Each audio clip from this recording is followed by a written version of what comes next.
E aí, vamos falar de literatura?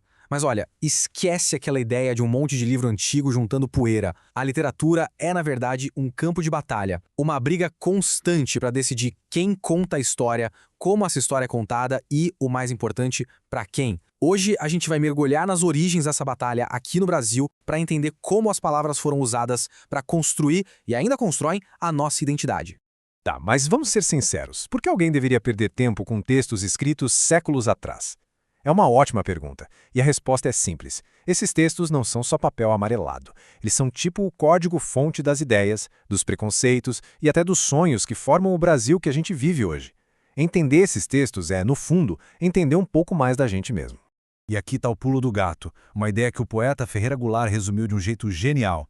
A literatura não é um luxo, sabe? É uma necessidade humana. A gente precisa de histórias, de ficção, de poesia para conseguir dar algum sentido para o mundo, para fugir um pouco da dureza do dia a dia e para conseguir imaginar outras realidades possíveis. Porque no fim das contas, a vida só por si não basta. Então, peraí. Se a literatura é uma necessidade tão básica, quase como comer ou ter um teto, como o Ferreira Goulart falou, isso muda tudo, né? O acesso a ela deixa de ser só um passatempo e vira outra coisa. Vira um direito fundamental para a nossa formação como seres humanos. E quem botou essa ideia no papel de forma brilhante foi o crítico Antônio Cândido. Ele defendeu o seguinte: já que todo mundo precisa do universo da ficção para viver, seja sonhando, lendo um livro ou vendo um filme, então o acesso a esse universo tem que ser um direito de todos. É isso que nos humaniza. É o que permite que a gente viva outras vidas e, com isso, entenda melhor a nossa própria vida. Agora vamos fazer uma viagem no tempo, lá para o comecinho da história escrita do Brasil. E essa história já nasce de um choque, de um confronto direto entre duas maneiras completamente diferentes de enxergar o mundo. Olha que curioso. Os primeiros textos escritos sobre o Brasil não eram poemas nem romances. Eram basicamente relatórios, cartas, crônicas de viagem.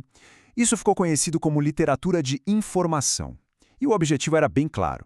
Eram textos enviados para Portugal para descrever as riquezas, o potencial de exploração e, claro, para justificar a posse da terra para a coroa. E essa pergunta aqui muda tudo. A palavra que a gente usa para falar da chegada dos portugueses foi descobrimento? Foi achamento? Ou foi invasão? Essa escolha já mostra de que lado da história a gente está. E a tal literatura de informação foi toda escrita pela perspectiva de quem estava chegando para tomar posse. É exatamente esse choque de perspectivas que a gente está vendo aqui. De um lado, os símbolos do poder europeu, a coroa, a espada, a cruz. Do outro, símbolos de uma vida totalmente integrada à natureza. A onça, a árvore, o sol. São literalmente duas formas de ver o mundo batendo de frente. E essa tabela resume bem o contraste. De um lado, a visão colonizadora, totalmente eurocêntrica, o foco era no controle, a natureza era vista como um recurso para ser explorado, e o resultado disso foi a criação de um monte de estereótipos sobre os povos que já viviam aqui.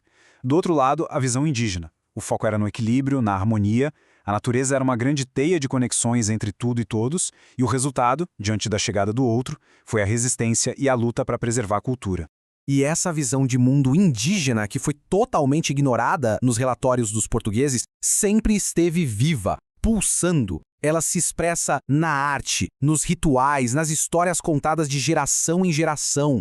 É uma visão que não separa o ser humano da onça, da árvore ou do rio. Tá tudo conectado, faz tudo parte de uma coisa só. Mas essa batalha de visões de mundo não estava rolando só aqui no Brasil. Lá na Europa, um outro grande duelo de ideias estava pegando fogo. Um duelo que ia influenciar e muito a nossa cultura e a nossa literatura. A grande luta entre a fé e a razão.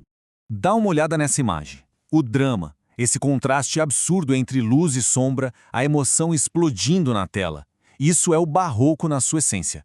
Uma arte que nasceu da crise religiosa da Contra-Reforma. Uma tentativa de reafirmar o poder da fé de um jeito super intenso, que tocasse a alma das pessoas. Essa imagem aqui representa bem essa batalha.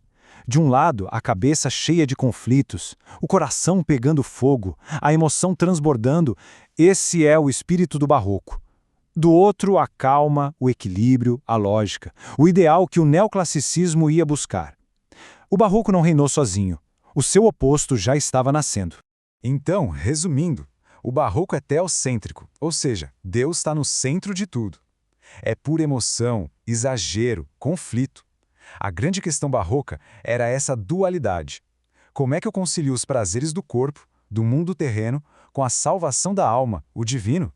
Era uma tensão constante. E aí, como uma resposta a todo esse drama, vem o neoclassicismo, que a gente também chama de arcadismo. Influenciado pelo iluminismo, ele coloca o ser humano no centro. Ele é antropocêntrico. No lugar da emoção, ele valoriza a razão. No lugar do exagero, ele busca a clareza e a simplicidade, se inspirando lá nos ideais de equilíbrio da antiguidade clássica. Agora a gente avança para o século XIX. Com a independência do Brasil surge uma pergunta que não quer calar. Afinal, o que é ser brasileiro? E a literatura abraça essa missão de responder. Ela se torna de fato um projeto consciente para inventar uma identidade para essa nação que acabava de nascer. Então, qual era o plano de ação? Primeiro, criar uma identidade que não fosse só uma cópia da Europa. Para isso, precisava de um herói original, e a figura do indígena foi a grande escolhida. Depois, exaltar o que o Brasil tinha de único, a sua natureza gigante e exuberante. E, por fim, mapear o país, registrar os costumes, as paisagens das diferentes regiões do Brasil. Essa imagem captura perfeitamente o espírito romântico, a solidão da pessoa diante da imensidão da natureza. Uma natureza que não é só um cenário bonito, mas uma força poderosa, quase divina, um espelho para as emoções humanas. Mas que Brasil foi esse que o romantismo mostrou? A verdade é que não foi um só. Foram vários Brasis, cada um com suas próprias características, seus conflitos e suas paisagens. Os escritores românticos tentaram um retrato bem diverso do país. A gente tem o indígena idealizado, quase um herói medieval no meio da floresta. Tem os romances urbanos, que mostravam a vida na corte do Rio de Janeiro. Tem o regionalismo, que foi explorar o sertão, os pampas, tinha a paixão, o amor impossível e, algo muito importante, começaram a surgir as vozes que denunciavam a brutalidade da escravidão. E esse ponto aqui é fundamental para a gente entender o poder que tudo isso tinha. Pensa só, o romance no século XIX era o principal entretenimento das pessoas. Era a novela, era o filme, era a série da época. Foi através dessas histórias que o Brasil começou a se enxergar, a se imaginar como uma comunidade, uma nação. Então, olha só a viagem que a gente fez. Começamos com os relatórios dos colonizadores, passamos pela tensão entre a fé e a razão no barroco e no neoclassicismo e chegamos nesse grande projeto do romantismo, que era construir uma identidade para o Brasil. Foi uma baita jornada, hein? E tudo isso nos traz de volta pro agora. Aquela batalha pelas histórias que começou lá no século XVI continua até hoje. Que vozes estão sendo ouvidas? Que Brasis estão sendo mostrados na nossa literatura, no nosso cinema, na nossa música? A invenção do Brasil não acabou. Ela acontece todo dia, a cada nova história que a gente conta. A pergunta que fica é: qual história a gente está contando agora?